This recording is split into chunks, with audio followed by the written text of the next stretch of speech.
All right, good morning, everyone. My name is Kimberly Cook, and I'm the procurement manager, and I am the one that's put the solicitation out for this bid for the King George County wastewater improvements, IFB number 1115-2024-1400. We appreciate you being here today. There are some more agendas on their way, and there'll be a sign-up sheet coming directly, and I would appreciate everyone if we could capture your information. And up now, I'm going to turn it over to Mr. Kapanos and Mr. Young. They're going to kind of go over the agenda, and after we will have question periods. Thank you. Good afternoon. Thank everybody for coming out. I'm Bryce Young, King George County Engineering. A general overview of this project. This project as a whole will be abandoning the Perkins Corner plant and sending all of the wastewater flow to the Hop Yard plant. So this will entail some upgrades to the Hop Yard plant, a few modifications to some pump stations, and the abandoning of the Perkins Corner plant. That's the 10,000 foot overview, and with that, I will turn it over to RK&K. Thanks, Trey. So also with RK&K, I'm Jeff Kapanos with RK&K. June Sim is the gentleman. Wave your hand. He's also with RK&K helping with this project. Trey Wilkins is one of our lead project engineers. He's online, and he's going to help walk us through the project overview here shortly. I do see, Trey, if you advance that agenda up a little bit, I think these are right in the IFB that Kim posted, just, just to keep an eye on these. Deadlines for questions, November 1st, bids due November 15th. And then as you can see, Kim's email's there for any official questions. So just want to throw that out there now. We will have site visits immediately following. We'll be going to Hop Yard first, then the Perkins Corner plant that will be ultimately decommissioned with this project, and then an opportunity to see some of the pump station sites. Any questions, whether they're here or while we're in the field, please send those by email afterwards. We're basically going to be doing a tour and showing you the main items. And John Simmons in Bowdoin is also here today, who's supporting King George with operations assistance and some other things, and he's going to help lead our tours. The rest of the information's in the IFB. So Trey, if you keep scrolling down just real quick, and then we'll get into the meat of this. Let's see, the bid documents.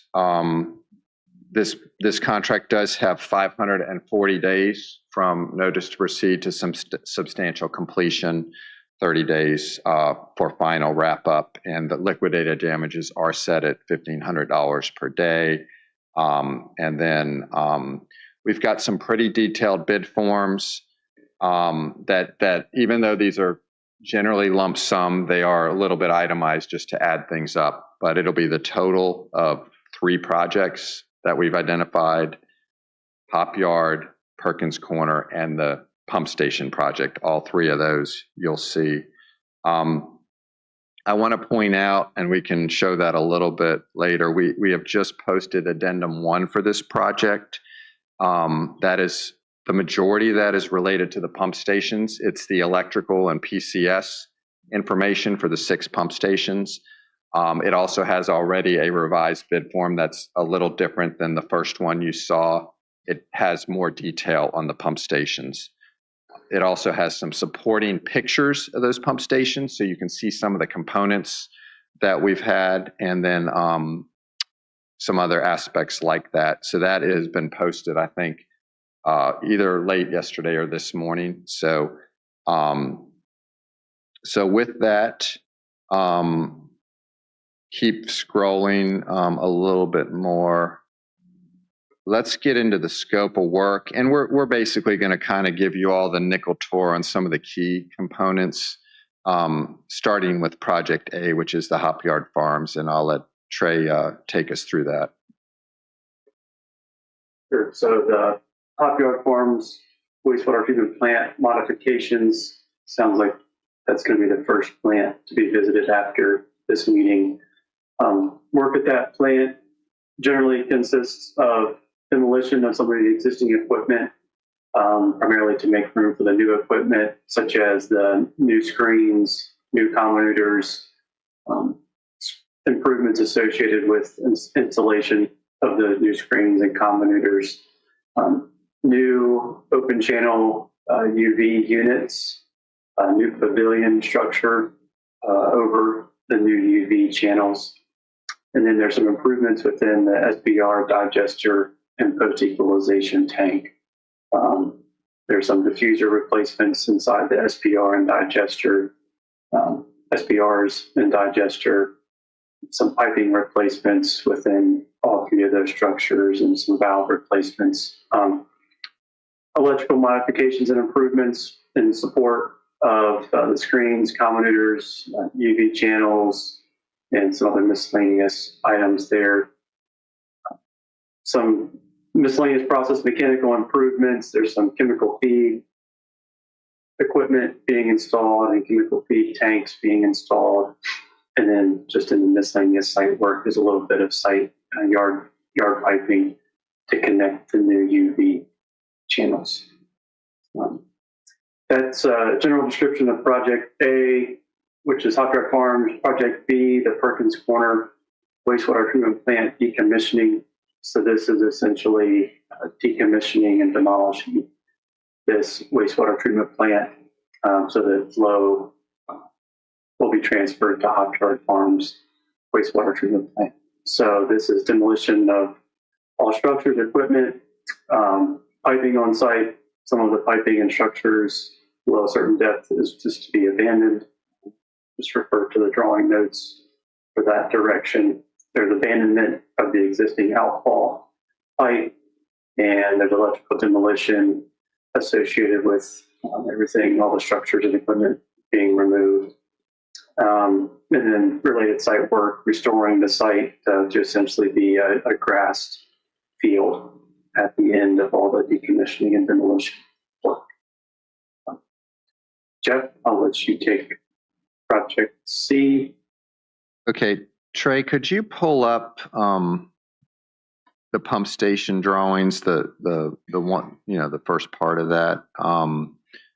Okay, let's, is there another legend sheet on the second page too, or is that the main one? Okay.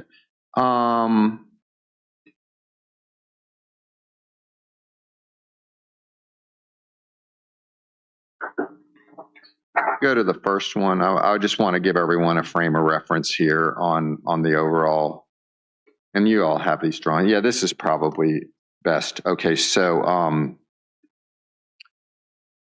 I know we didn't show the Hop Yard wastewater plant on here, but the Hop Yard plant is to the left, and I know we've got a better map on each one, but basically, the way these pump stations fit in is right now, those 6 pump stations, which are shown there in the boxes, are all pumping in to a force main that heads towards Perkins Corner wastewater plant. That is not too far from the Perkins Corner pump station there listed near Ridge Road. I actually think that box is in a slightly different location than where it is, but it's close enough for a vicinity map. You'll see the station out there. Those 6 stations will, when this project is done, and what you're not also seeing, and there is another project out for bid, by the way, which is about 19,000 feet of new force main that will go approximately from that Presidential Village pump station there up on the upper left, all the way out to Hop Yard to connect these 2 systems with basically one long force main. When all of these projects are done, that's going to allow the Perkins Corner plant to be totally taken offline. It will be sending sewage instead of going from left to right like it does now. It will turn around and go from right to left. So the importance of these 6 pump stations is they're all pumping in, they're going to continue to pump into that same force main. They're now going to be going in a different direction. This part of the project, these stations are anywhere from 30 years old to 10 years old. Presidential Village pump station is the only one that's getting kind of a full replacement. That is a suction lift pump station, Smith and Lovelace. That one, as you'll see in the drawings, is going to have a new parallel installation, and the other one's just going to be demolished. So that one has a little bit more in it. The other 5, the pumps are basically being replaced in the same wet well. And there's not that much happening at the other sites, but there's some piping, there's some pumps being replaced, there's some older electrical panels that need replaced. You'll see all that in the drawings. I just kind of wanted to show you how that ties into the bigger picture and why it's part of this project, is those pump stations do need some improvement to make sure they're working with today's standards for SCADA, electrical, all those other things. I think that's good enough, Trey. You all can see the drawings. Those 6 sites, we will, at the conclusion of the Perkins treatment plant, have the opportunity to go basically in order if people do want to see those sites. We've got the county here with keys and so forth. I think we can flip back to the agenda, Trey, and just there's the 6 pump stations. The revised bid form, we've itemized the meat of what's happening at each site. Several of those do need a, they don't have an internal liner system, so they're showing signs of corrosion. So several of them do need to be cleaned and lined with a spray liner, and then put back in with new piping and pumps. So there'll be a little bit of a pump around and everything. We do have the pump flows in the specs, so you can know about what's coming into each station. They're anywhere from 100 gallons per minute up to about 600 gallon per minute pump stations. So fairly small and pretty manageable. But I think that's kind of the general tour on Project C. So again, A, B, and C all together will be the total bids for this particular contract. You can go ahead and scroll up a little bit more, Trey, or down, up. Yeah, and that's the overview. So I will turn it back over if Bryce has anything to add to that. Or I have nothing to add to that, and I'll ask my procurement team, do we want to take initial questions now? All right, well, we will open it up to questions. If you have any questions, please approach the podium so that we have your question recorded on the video, and let us know what you have.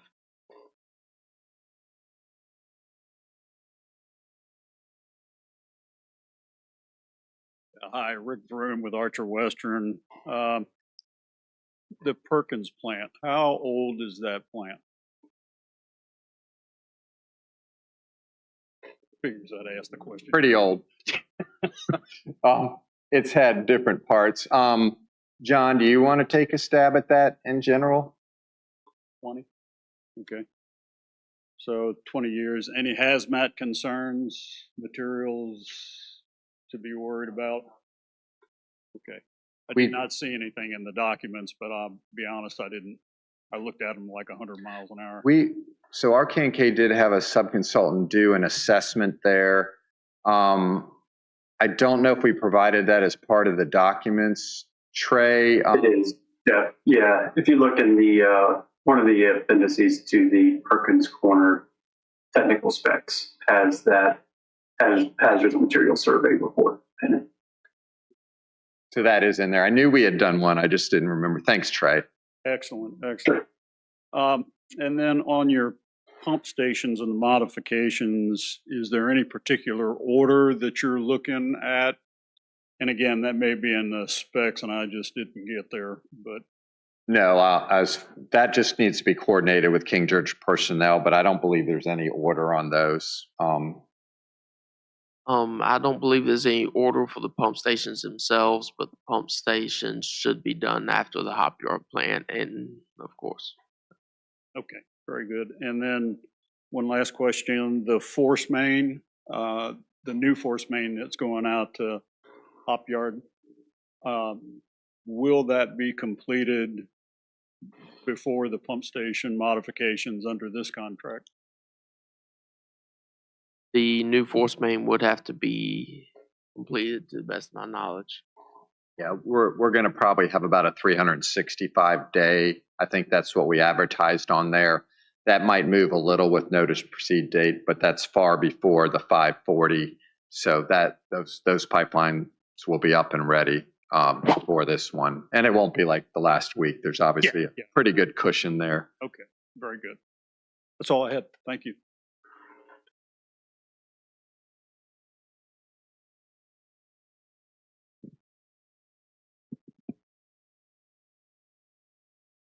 Hello, Josh with ACE. On the pump stations, is there a bypass plan for each one of these pump stations, or do you have at least GIS data where upstream and downstream manholes and connection points exist? And we can record that question to make sure we answer it properly. I do think what we do have in the specs, and I know June helped put those together, is we did try and put the flow that the stations are having now. If you have some more detailed questions based on what we've provided, we do try and leave that, means and methods. Yeah, but I'm just looking for that. But if there's more questions like data that King George might have, not necessarily the data, it's where the upstream, downstream manholes are located to bypass to and from, or are you looking for line stops adjacent to the pump stations? Yeah, it's a good question. Some of ours may show that, but we did not. That might be something we look at with King George to provide a supplemental map of their system on acceptable manholes that will be allowed to pump from and to. If that would be of some benefit, we can get with King George. You guys are considering that it's the public interference with pumping from one manhole down the side of the road as well, making sure that's acceptable to King George. So most of them, hopefully most of them, you can go from the one of the immediate upstream manholes to a bypass point into the force main. There's one where I think we have installation of a bypass connection as part of this. I think it was the Food Lion one, but basically trying to go from upper manhole to a connection, and then we've given you the parameters to meet that. All 6 of them are pretty secure, and hopefully we don't have to do anything along roads. I know there's always environmental concerns, things like that. Okay. But then shifting questions here back to the schedule, the 18-month schedule says a year for the force main to get done, but the work on the pump station shouldn't occur until the force main's done, leaving only 6 months. no, we can clarify that further, because all of the pump stations now are, we can give some further clarification. I don't think in any instance, they're all connected to the existing part of the force main that's going to be reversed. The flow conditions will change if the pumps are online a little sooner, but I don't think that would be an issue. We can help clarify that. I've heard in a couple other questions if, about concurrently or getting those done ahead of time. Okay. For the most part, we probably can, and it's probably not it'd probably be great. It shouldn't affect them. They might be, you will need to use those to help demonstrate that they meet the overall objective later on, but if there's no reason they can't be put in earlier, in my opinion, and we can further clarify that. Terrific, thank you. You're welcome.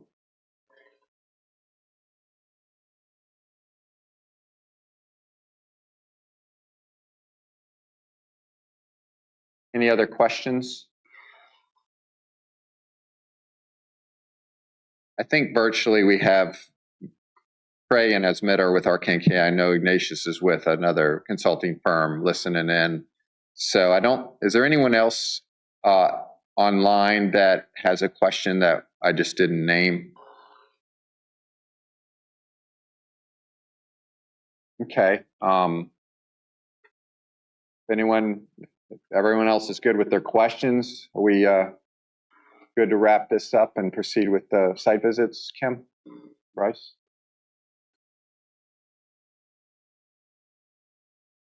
Questions going once, twice. All right, let's conclude this meeting and move to site visits. Thank you, everybody, for coming out, and look forward to working with you.